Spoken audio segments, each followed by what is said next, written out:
ગરમા ગરમ સુરતનો ફેમસ ચીઝ પનીર ગોટાળો સાથે ક્રિસ્પી કુરકુરા ઢોસા અને કોપરાની ચટણી. બપોરના કે સાંજના જમવામાં બસ આટલું જ હોય તો ખાવાની મજા પડી જાય. હેલો ફ્રેન્ડ્સ, હું જ્યોતિ ગજ્જર સુરતથી. આજે હું તમારી સાથે સુરતનો ફેમસ ચીઝ પનીર ગોટાળો કેવી રીતે બનાવવો એની રેસીપી શેર કરીશ.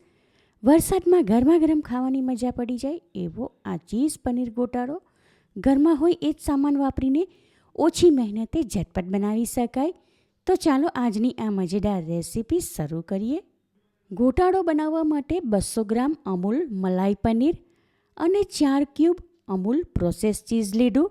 આ બંનેને નાના કાણાવાળી ગ્રેટર વડે ખમણી લઈશું. આગળના સ્ટેપમાં એક ફ્રાય પેન લઈને સ્ટવ ઉપર ગરમ કરવા મૂકી ત્યાં ગેસ ફ્લેમ મીડિયમ તરફ રાખીને એમાં 2 ટેબલસ્પૂન જેટલું તેલ અને 2 ટેબલસ્પૂન જેટલું બટર લઉં છું. થોડી વાર પછી બટર મેલ્ટ થાય એટલે એમાં 1 ટીસ્પૂન જીરું ઉમેરું છું.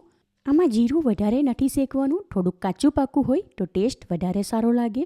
માટે આ ટાઈમ પર આમાં પોણો કપ જેટલા ઝીણા કાપેલા કાંદા ઉમેરીને મિક્સ કરી લઈએ. આમાં કાંદા શેકાશે એની સાથે જીરું પણ હલકું અમસ્તું શેકાઈ જશે. કાંદાનો કલર બદલાય ત્યાં સુધી એને સાંતળી લઈએ. થોડી વાર પછી કાંદા સાંતળાઈ ગયા એટલે એમાં હલકો ગુલાબી કલર આવી ગયો, તમે જોઈ શકો છો. માટે આ ટાઈમ પર જેટલા કાંદા લીધા હતા એટલા જ પોણો કપ ઝીણા કાપેલા ટામેટાં અને એટલા જ પોણો કપ ઝીણા કાપેલા લીલા કાંદા આમાં ઉમેરીને મિક્સ કરી લઈએ. આમાં લીલા કાંદાનો લીલો અને સફેદ બંને ભાગ લીધો. હવે થોડીવાર પછી આમાં 1 ટીસ્પૂન ભરીને વાટેલા આદુ મરચાંની પેસ્ટ અને 2 ટીસ્પૂન ઝીણું ક્રશ કરેલું સૂકું લસણ ઉમેરું છું.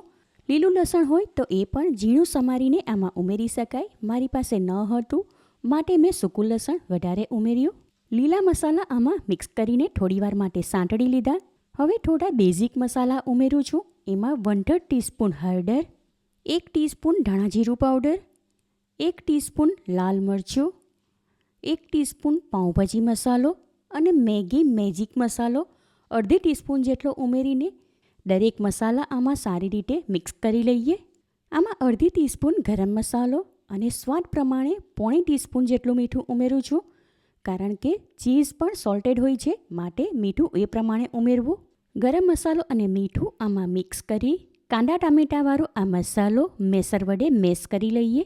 ત્યાર પછી અડધો કપ જેટલું આમાં પાણી ઉમેરું છું. રેડ ગોટાળો બનાવું છું એમાં કલર લાલ દેખાય માટે 1/2 ટીસ્પૂન કાશ્મીરી લાલ મરચું અને થોડી ઝીણી કાપેલી કોથમીર ઉમેરું છું. સાથે ખમણેલું પનીર આમાં ઉમેરીને મિક્સ કરી લઈએ. હવે થોડી વાર પછી આમાં ખમણેલું ચીઝ, થોડી ઝીણી કાપેલી કોથમીર અને અડધો કપ જેટલું પાણી ઉમેરી બધું સારી રીતે મિક્સ કરી લઈએ. આમાં પાણી ઉમેર્યું હતું માટે થોડી વારે હલાવતા રહીને ગોટાળો કૂક કરી લીધો. હવે એમાં તેલ છૂટું પડી ગયું, તમે જોઈ શકો છો. આ ટાઈમ પર એને એકવાર ટેસ્ટ કરી લઉં છું. ગોટાળો એકદમ ટેસ્ટી છે, આમાં કંઈ પણ ઉમેરવાની જરૂર નથી. છેલ્લે આમાં થોડી કોથમીર અને ઝીણા સમારેલા લીલા કાંદાનો લીલો ભાગ ઉમેરું છું. ત્યાર પછી ગેસ ફ્લેમ ઓફ કરીને એને ફ્રાય પેનમાંથી એક સર્વિંગ બાઉલમાં કાઢી લઉં છું. સુપર ટેસ્ટી ગરમા ગરમ ચીઝ પનીર ગોટાળો તૈયાર છે. જોટાની સાથે તરત જ ખાવાનું મન થઈ જાય એવો આ ગોટાળો કોઈ પણ જાતની વધારાની મહેનત વગર માત્ર 12 થી 15 મિનિટમાં જ ઘરે બનાવી શકાય.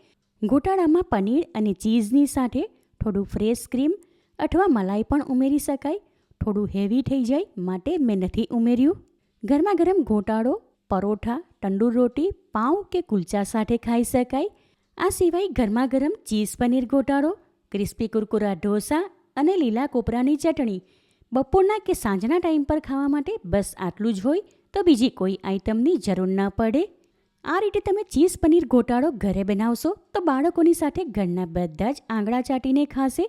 માટે આ રેસીપી તમે જરૂરથી ટ્રાય કરો. તમે મારી રેસીપી ક્યાંથી જુઓ છો અને કેવી લાગી એ કમેન્ટ કરીને જણાવો. રેસીપી પસંદ આવી હોય તો વિડીયોને લાઇક અને શેર કરો. ચેનલ પર નવા હો તો સબસ્ક્રાઇબ કરીને બાજુમાં આપેલા બેલ આઇકન પર ક્લિક કરો એટલે આવનાર દરેક નવી રેસીપીઓની જાણકારી તમને મળતી રહે. ફરી મળીશું એક નવી રેસીપી સાથે. Eat healthy and stay healthy.